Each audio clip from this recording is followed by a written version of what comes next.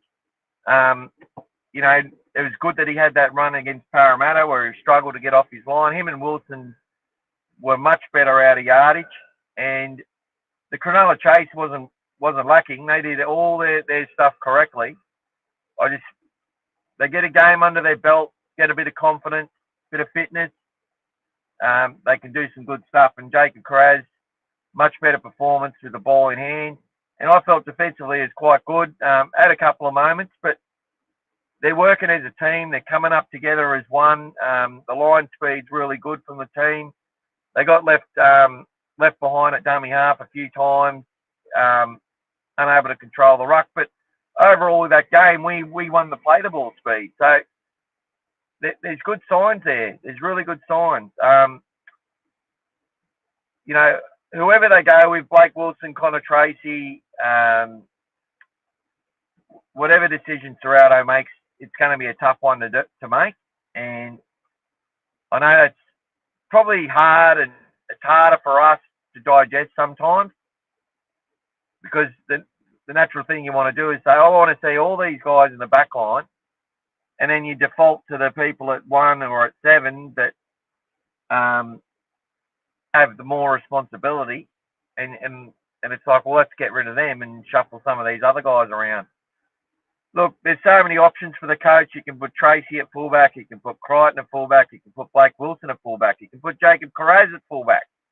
Whatever it is, whatever they go with, there's not going to be too much, you know, once they find the combination and can sort of settle on it, it's going to be all right. You know what I mean? These players, to me, have a lot of upside, all of them, including the Blake Tapp, including the Hutchison. Whether he ends up staying at 7 or becomes a utility or a lock or whatever it is, the centre, he does offer value to the team. He's a very good player to have as a backup.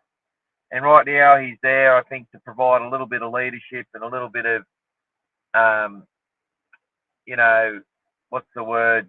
He's a calm presence, and he's a good communicator. So hopefully he can really have a good game and put the doubters to sleep. But at the same time, I want Toby Sexton to really knock down the door in New South Wales Cup and make it hard on Drew Hutchison. And that's what we want. We want players to make it impossible not to pick them. And for that to happen, that Cup team has to be dominant, and the players within it have to be dominant, not just in attack, but in defence. And that's where they've lacked. That's definitely where they've lacked. So, yeah, I don't know if there's anything out there. Anyone said anything today? I can't really see anything. But I'll probably wrap this up. I think the Dogs are a big chance of smashing the Titans and putting a score on them. Belmore's can always be tricky with the environment there. Plus, they seem to feel the pressure, the boys, the last few years. I've seen it. But I'm really hoping that we see a really good performance from the Dogs and kickstart our season with 2 points. I'm confident that they can do it. But the Titans are going to be no easy beat. Des Hasler's returning to the scene of the crime. And we all know he normally has his team ready to go round 1. So it's round 3. They've had a rest. They have a reset. They'll be fired up.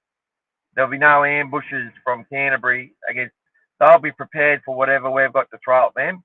And I just hope we know what we're coming up against with the Titans. They're not going to be easy beats. If it turns out that way, fantastic. But if I'm Canterbury, I'm getting prepared to face an ambush from Des Hasler and his boys.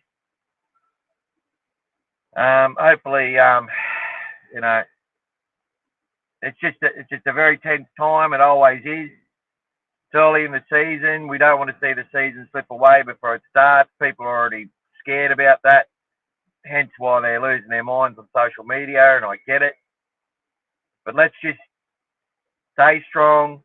If they demonstrate that resilience on their line.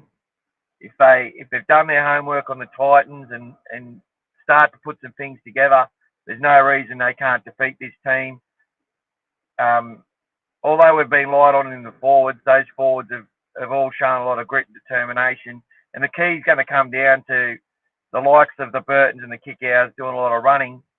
But the main thing is that they're putting a lot of doubt in the defensive line of the Titans, and that's what we need to do, to be able to throw different combinations and lots of variation at them.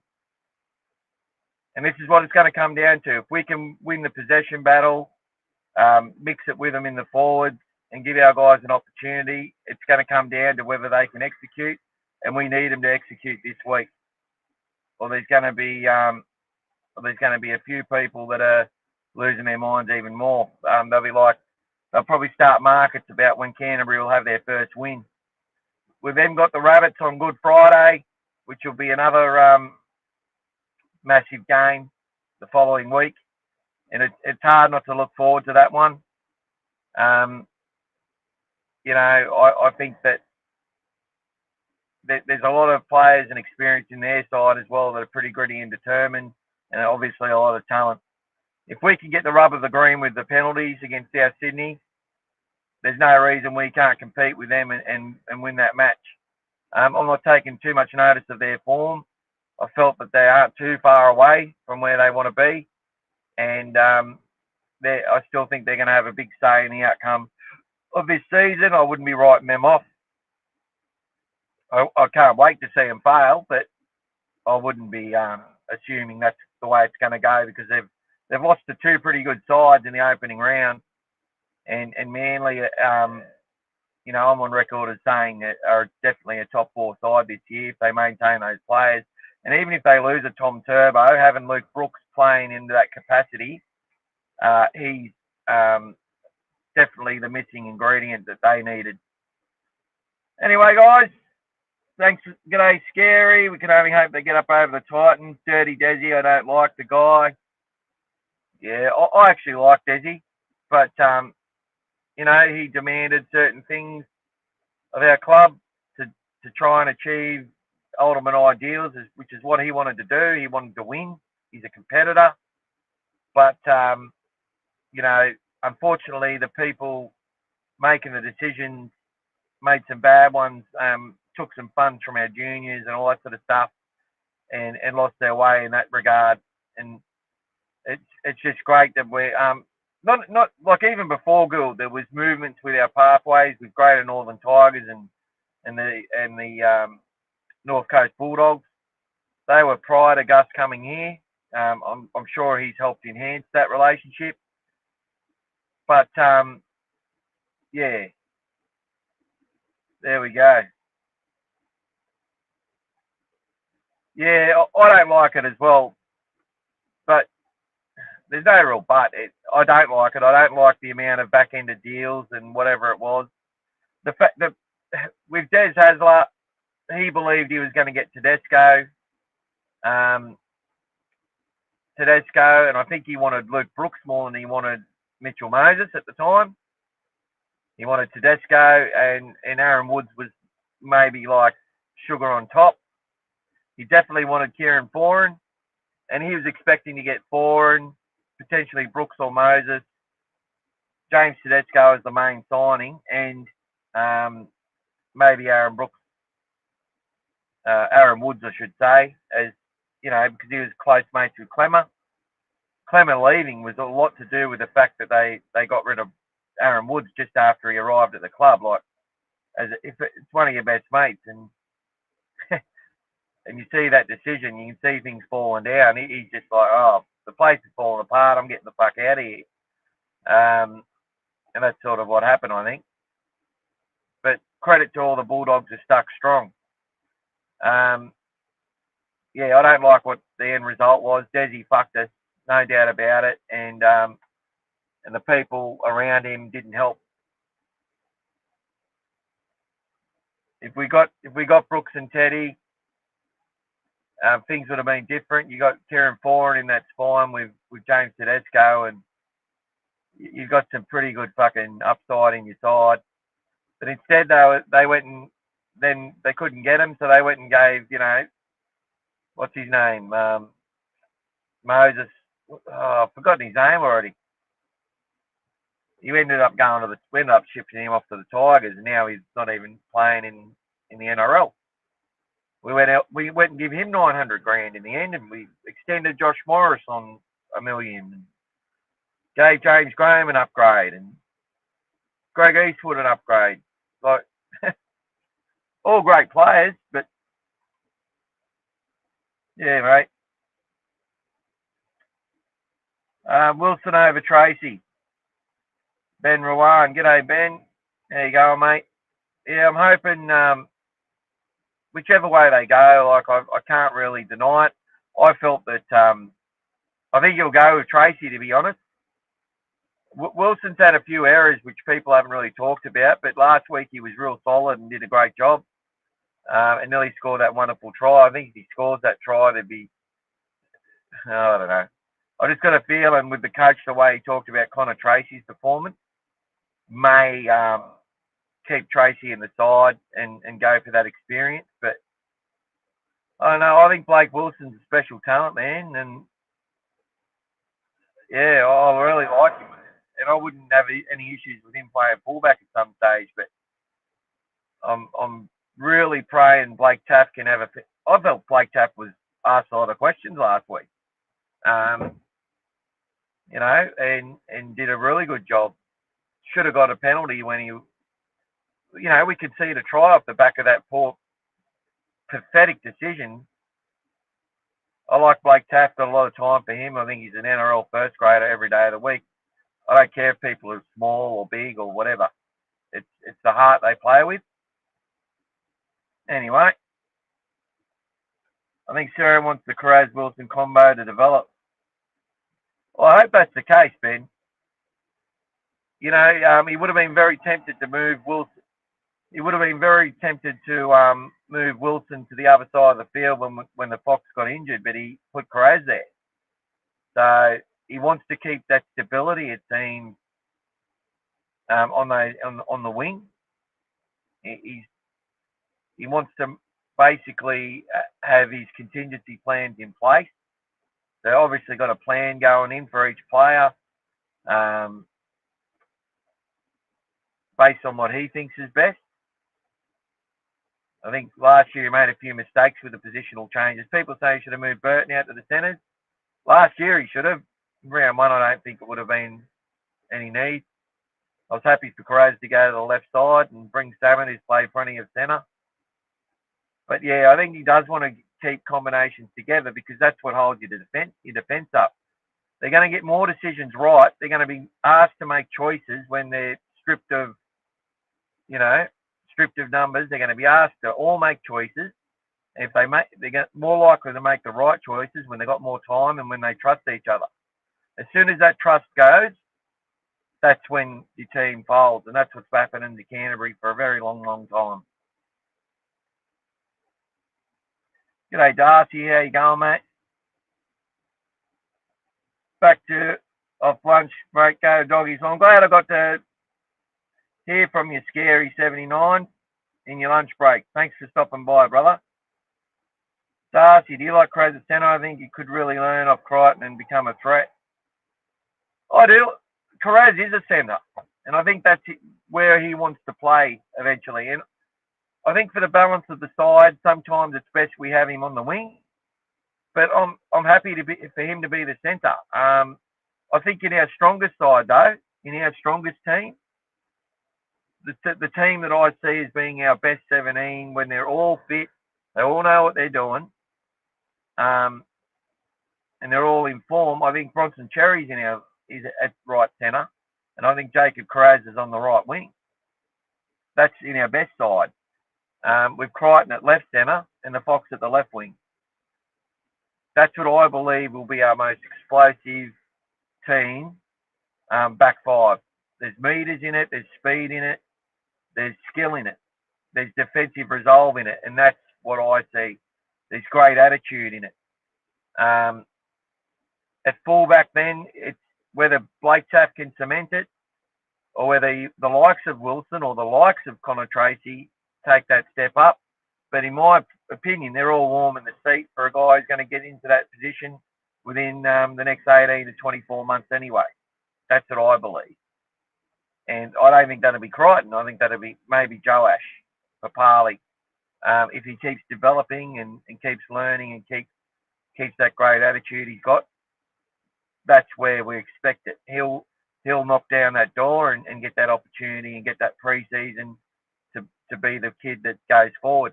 But you got to remember, these kids that the Benny Barber are about the same age, come in the last round, and it took him 4 years before he, had that fantastic season. They developed him over a long time, and that's what we've got to do with these kids. So there you go. That's my thoughts, guys. Thanks for stopping by. I might go again later once the team's announced. But just for the record, I think Liam Knight comes into the side. Tony Katoa, I'm not sure if it's the right move to bring him up. I feel his discipline can lack under sufferance. And I just worry I'd be bringing them more. Liam Knight, he's also got a bad penalty in him and a bad error. He was much better last week. Let's hope that he can, and it all comes from trying too hard and then losing concentration. He's just got a tick in his brain which just goes wrong. He needs to overcome it if he wants to become the first grader that he wants to be. Everyone knows he's tough and he's got some talent and he can throw a ball, and his passing is actually really impressive. His line engagement and passing is something that is not talked about. It's actually really good, and people should keep an eye on that with Liam Knight. I wouldn't make too many changes outside of that. I don't think anyone's done enough to be removed. Kawasa obviously can't play, so that's the only change I'll make there in the forward. And unless there's injuries, and in the back line, I'm bringing up the Fox if he's ready. If he's not right, leave that back line alone. Fox comes in, and then I'm not going to make a call on Tracy or Wilson. I'll leave that to the coach. All right, guys, thanks for stopping by. I'm going to go and do some more packing of boxes and stuff and go to a few, go inspect some houses and stuff like that. All right, take care. Go the fucking dog.